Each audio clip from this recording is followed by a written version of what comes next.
Salamlar, adım Aslandır.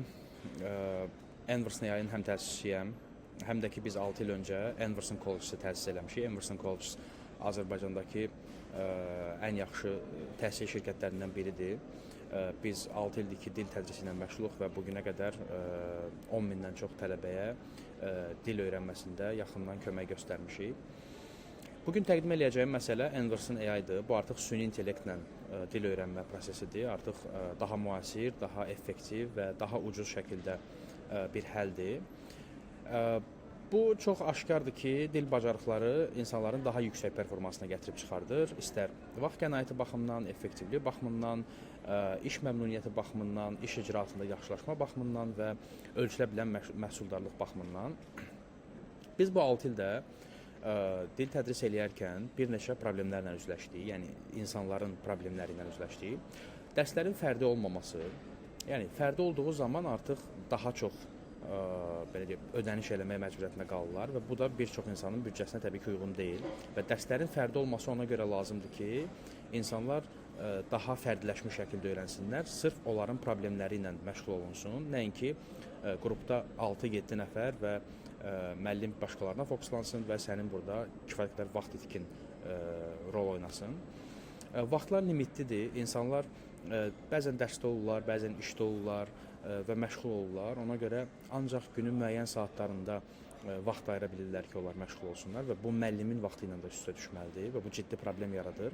Əgər siz həftənin hansısa bir günü həmin vaxtda başqa bir planınız varsa, həmin dərs artıq bir növ sizin balansınızdan silinmiş olur və o dərslə məşğul ola bilmirsiniz. Və inkişaf izlənə bilmir. Siz bilmirsiniz ki, dərsin hansı hissəsindəsiniz, nə qədər müddət qalıb öyrənməyinizə, nə qədər irəliləmisiniz. Bunu çox detallı şəkildə, çox təəssüflər olsun ki, insan faktoru ilə heç bir kurs verə bilmir. Enverson AI multi-agent sistemi ilə təchiz olunub. Birinci məsələ odur ki, bu 7/24 müəllim artıq sizin cibinizdədir. İstədiyiniz zaman ona məşğul ola bilirsiniz. İstər yatarkən, istər oyanarkən, yolda gedərkən, dərsdən çıxanda, işə gedəndə və s. İstədiyiniz vaxt buna məşğul ola bilirsiniz. Dərslər tamamilə xüsusiləşdirilmişdir. Yəni sizin birbaşa maraqlarınıza uyğun şəkildə keçirilir. Nəinki maraqlarınıza, hətta sizin hədəfləriniz də burada nəzərə alınır. Və eyni zamanda müəssisələr təyin edirlər ki, onların mədəniyyətləri, onların insanlara aşılamaq istədiyi hansı nüanslar varsa, süni intellekt dərsi keçərkən bunları da nəzərə alır və dərsi onun üzərindən keçməyə başlayır. Dərslər fərdidir, yəni süni intellekt müəllim birbaşa sizlə məşğul olur və ölçülə biləndir. İstədiyiniz zaman, birazdan daha ətraflı şəkildə görəcəyik, öz nəticələrinizlə tanış ola bilirsiniz. Enverson sizi bir müəllimdən daha yaxşı başa düşür, çünki sizin hər addımınızı yadında saxlayır və hər addımınızı personalize edir, yəni fərdiləşdirir. Burada şirkətin, yəni müəssisənin dəyərləri, daxili mədəniyyəti, əməkdaşın və yaxud da tələbənin rolu deyərkən nə nəzərdə tutulur? Ola bilər ki, misal üçün şirkətdirsə, həmin şirkətdə misal üçün HR üçün tamam fərqli dərslər keçirilir, mühasib üçün tamam fərqli dərslər keçirilir. Fərqli dərslər deyərkən dərsin keçirilmə üslubu, tələbəyə yanaşma tamamilə fərqli olur. Çünki hər kəsin öz roluna uyğun şəkildə süni intellekt dərsləri keçməyə başlayır və bu universitetlər üçün də əslində eynidir. Universitetdə bir tələbənin ixtisası əgər iqtisadiyyatdırsa, ona tamam fərqli formada yanaşır süni intellekt. Əgər o tələbənin ixtisası beynəlxalq münasibətlərdirsə, ona tamamilə fərqli formada yanaşır. Və həmin müəssisənin KPI-ləri və hədəflərini nəzərə alır ki, həmin müəssisə, məsəl üçün universitetdir və yaxud da hər hansı bir şirkətdir, o bu əməkdaşlarla, bu tələbələrlə hansı nəticəyə gəlib çıxmaq istəyir və bunların hamısını nəzərə alaraq bütün dərs planı hazırlayır və burada role-playlər hazırlayır. Role-playlər nə deməkdir? Misal üçün, əgər bir tələbə və yaxud da bir şirkətin əməkdaşı misal üçün, insan resursları oxuyursa və yaxud insan resurslarında çalışırsa, süni intellekt başa düşür ki, onun hansı ehtiyacları ola bilər dili öyrənərkən. Misal üçün, ola bilər ki, əməkdaş ingilis dilli olsun, ola bilər idarə heyətindən kimsə ingilis dilli olsun, ola bilər ki, onun bir yuxarı vəzifədəki insanı və yaxud da müəllimi ingilis dilli olsun və ona uyğun real həyat situasiyaları hazırlayır. Yəni, süni intellekt burada o rola girir və başlayır sizlə o şəkildə danışmağa. Conversation-da müxtəlif süni intellektlər iştirak eləyir. Bunu birazdan praktiki şəkildə görəcəyik. sizin həm dinləmə, oxuma, yazma, qrammatika, sözlər, danışma bütün hər tərəfli şəkildə inkişaf olunur. Sizin xüsusi məsləhətçiniz var ki, onunla hər zaman məsləhət ala bilirsiniz ki, sizin dərsləriniz necə gedir, nələri eləsəz daha yaxşıdır, nə qədər müddət öyrənəcəksiniz, harda boşluqlarınız var və s. Və bunları bir də rəqəmsal olaraq izləyə bilirsiniz istədiyiniz kimi və süni intellektdən hər hansı bir anda feedback ala bilirsiniz. Bu Andersondan əvvəlki və sonrakı görüntüdür. Yəni insanların çox dağınıq şəkildə öyrəndikləri və Andersondan sonra isə çox nizamlı və intizamlı şəkildə öyrənmə prosesinə sahib olduqlarıdır. Burada çox rahat şəkildə inteqrasiya var, avtomatik onboarding prosesi həyata keçirilir. Burada əsaslı kontent, hansı ki bayaq danışmışdıq və təhlükəsizlik və məxfilik məsələsi xüsusi şəkildə qorunur. Bunlarla da az sonra danışarıq və fərdi nəticə və irəliləyişi izləmək mümkündür. Bu bizim qiymətimizdir. Burada bizim şirkətin bizə əvvəlki ödənişi ilə sonrakı ödənişinin müqayisəsidir. Əvvəl şirkət 1520 manat ödəyirdi sadəcə 5 əməkdaşı üçün bizim Emerson College'da, hansı ki insanlar fiziki şəkildə gəlirdilər və dərsdə iştirak edirdilər və bunların müxtəlif aylar üzrə göstəriciləridir. İndi həmin şirkətin adını çəkə bilmirəm. Bu isə artıq həmin şirkət bizlə başlayıb Emerson AI ilə əməkdaşlıq eləməyə. Artıq 1700 manat ödəyirlər və 50 əməkdaş plus onların ailə üzvləri, yəni ümumilikdə 100 nəfər üçün 1700 manat ödəyirlər. Halbuki əvvəl onlar 1520 manat ödəyirlər sadəcə 5 əməkdaş üçün. Və indi gəlin baxaq Emerson AI hansı şəkildə işləyir. İndi isə mən sizə göstərəcəm Emerson AI hansı formada çalışır. Birinci növbədə Free Talk hissəsi var. Free Talk hissəsində insanlar çox sərbəst şəkildə müəllimlə danışırmış kimi danışa bilirlər. Burada səs butonu var, səs butonuna basırlar və başlar müəllimlə söhbət eləməyə. Müəllim onların əgər hər hansı bir səhvləri varsa, onu avtomatik şəkildə düzəldir. Deyir ki, bax belə yox, belə deməlisən. Əgər siz müəllimin sualına necə cavab verəcəyinizi bilmirsinizsə, ki, bu hadisə çox yaşanır, burada Inspire butonu var. Basırsınız və baxırsınız ki, hə, əslində belə bir şey deyə bilərəm və bu sizə kömək olur ki, bu suala necə bir cavab verəsiniz.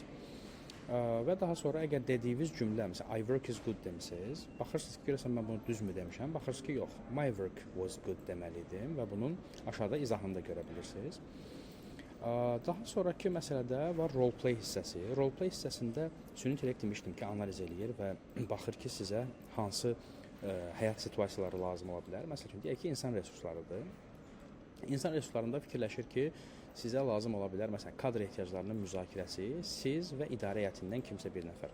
Daxil olursunuz və başlayırsınız, sanki o idarə heyətindən bir nəfərmiş kimi sizlə başlayır nələrisə müzakirə eləməyə və yenə siz onunla eyni qaydada başlayırsınız söhbəti davam elətdirməyə və praktik edirsiniz. Real həyatdakı situasiyalara daha yaxşı şəkildə hazırlaşmış olursunuz.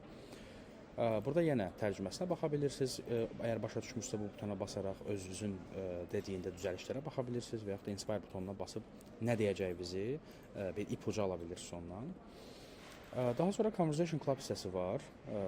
İşte, müxtəlif süni intellektlər burada qoşulur. Məsələn, daxil olursunuz, deyək ki, brainstormingdir. Burada artıq bunlar hərəsi fərqli süni intellektlərdir və onlar hamısı bir mövzu barədə öz fikirlərini bildirirlər. İstədiyiniz yerdə siz də öz fikrinizi bildirirsiniz və birlikdə hər hansı bir mövzunu müzakirə edə bilirsiniz. Və burada buraxdığınız bütün səhvlər, sizə lazım olan bütün məqamlar nəzərə alınır və süni intellekt sizin üçün dərslər hazırlayır ki, sizə bax bu dərslər lazımdır. Biz bunları tövsiyə edirik. Burada sizin advisorınız var, yəni məsləhətçiniz var. Daxil olursunuz istədiyiniz zaman məsləhətçiyə və bu bir avatar şəklindədir. Başlayır sizdən söhbət eləməyə ki, bax, misal üçün Aslan, sən əvvəl burada səhv edirdin, indi artıq eləmirsən. Ya da ki, bax, bunu əvvəl öyrənmişdin, indi yenə səhvlər eləməyə başlamısan, bunu təkrarlasan yaxşı olar və s. kimi. Başlayırsınız öz məsləhətçinizlə məsləhətləşməyə və dərslər hissəsində də, məsələn, baxırsınız ki, if conditional dərsində mənim boşluğum var imiş. Daxil olursunuz, qrammatikavız, dinləməviz, oxumavız, yazmavız, hamısını bir-bir başlayırsınız inkişaf etdirməyə. Məsələn, qrammatikaya daxil olursunuz və müəllim lövhədəymiş kimi sizə başlayır onu izah eləməyə. Sonra sizə suallar verir, siz cavablayırsınız, sizi tam şəkildə öyrədir. Sonra keçirsiniz onun dinləməsinə, oxumasına, yazmasına və s. Daha sonra baxaq görək burada nə var. Sizin profil hissəniz var. Profil hissəsində artıq nə qədər məşğul olmusunuz, neçə söz öyrənmisiniz, nə qədər müddətdir ki, istifadə edirsiniz əpi, hansı səviyyəyə gəlib çatmısınız. Burada basıb təzədən öz səviyyənizi yoxlaya bilirsiniz ki, görək nə qədər inkişaf eləmişəm. Burada daha detallı şəkildə sizin harda boşluqlarınız var, hara daha yaxşı şəkildə inkişaf edib onları görə bilirsiniz. Və əgər iclaslar varsa, real iclaslar varsa, bizim xüsusi Google extensionumuz var. Onu aktivləşdirirsiniz və o başlayır sizin danışıqları analiz eləməyə. Siz iclasda danışdığınız bütün buraxdığınız səhvlərə əsasən daxil olursunuz və baxırsınız ki, mənim bu tarixlərdə görüşlərim olub onlayn şəkildə və həmin onlayn şəkildə olan görüşlərdə məsəl üçün mən bax bu səhvləri buraxmışam, əslində belə deməliydim. Bu səhvi buraxmışam və belə deməliydim. Bu şəkildə bütün istədiyiniz gün, istədiyiniz saatda, istədiyiniz yerdə süni intellektlə məşğul olub özünüzü inkişaf etdirə bilirsiniz. Gəlin də baxaq ki, şirkətlər bunu ya da müəssisələr bunu hansı formada görürlər. Deməli, burada şirkət olaraq bütün istifadəçilərinizi görə bilirsiniz, istifadəçilər haqqında məlumatı görə bilirsiniz. Məsəl üçün, burada süni intellekt o haqqında məlumat yazır ki, bu istifadəçinin ümumi ingilis dili səviyyəsi kifayət qədər güclüdür, o suallara necə cavab verir, hansı səviyyəyə daha yaxındır, nə qədər müddət inkişaf edəcək və s. və onun hansı səviyyə olduğunu görə bilirsiniz. Və qrammatikası neçə faizdir, dinləməsi neçə faizdir, oxuması neçə faizdir və s. kimi məlumatları görə bilirsiniz. Və onun öyrənmə müddətini buradan təyin edə bilirsiniz ki, o nə qədər sürətli öyrənsin. Misal üçün, 45 günəmi bir səviyyəni öyrənsin, yoxsa 60 günəmi öyrənsin, yoxsa 90 günəmi öyrənsin. Və onu təsdiqləyə bilirsiniz ki, o daha sürətli öyrənsin və yaxud da daha yavaş-yavaş öyrənsin. Buna əsasən süni intellekt ona tapşırıqları daha fərqli şəkildə verməyə başlayır. Burada öz əməkdaşlarınızın və yaxud da istifadəçilərinizin, tələbələrinizin leaderboardunu görə bilirsiniz. Kimlər daha çox məşğul olur, kimlər daha az məşğul olur, kimlər birinci yerdədir və s. Burada isə AI Tutor Monitoring hissəsi var. Burada baxa bilirsiniz ki, kimlər yaxşı inkişaf edirlər, kimlər ümumiyyətlə ilişib qalıblar, kimlər isə ümumiyyətlə məşğul olmurlar. Məsələn, 30 nəfər bu şirkətin əməkdaşı və yaxud da tələbəsi məşğul olmur, onlara bildirişlər göndərə bilirsiniz və yaxud da onları başqasından əvəzləyə bilirsiniz ki, demək ki, bunlar bu 30 nəfər çox da məşğul olmur, bu 608 nəfərin içərisindən və onları gəlin başqaları ilə əvəz eləyək deyib öz investisiyanızı düzgün şəkildə dəyərləndirə bilirsiniz. Ümumi olaraq belə. İzlədiyinizə görə təşəkkür edirəm. Uğurlar olsun.